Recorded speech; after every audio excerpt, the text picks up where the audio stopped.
សម្រាប់ស្ក្រាបធម្មជាតិរបស់យើងមានលក់ណាបងប្អូនតម្លៃសមរម្យតែគុណភាពវិញល្អខ្លាំងល្បេះហ្មងអាចមើលស្បែកអ្នកលក់បានខាត់ជាប្រចាំអាទិត្យ3 ទៅ 4 ដងសម្រាប់ខ្ញុំសម្រាប់ទូទៅអាចខាត់មួយអាទិត្យ2 ទៅ 3 ដងបានណាបងប្អូនសាច់ចាំស្អាតស្បែកថ្លាចេញពីខាងក្នុងស្បែកម៉ត់ទន់លាបលេឆាប់ចូលប្រើជាមួយលេណាបងប្អូនមិនមែនប្រើតែជាមួយស្ក្រាបហ្នឹង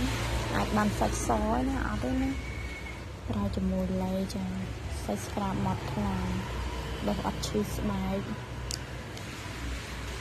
អ្នកស្បែកស្ដាយមានប្រតិកម្មអីអាចសាកប្រើបានណាបងប្អូនស្ក្រាបធម្មជាតិតែមានគ្មានជាតិកាត់ជាតិបកណាបងប្អូនអាចសាកប្រើបាន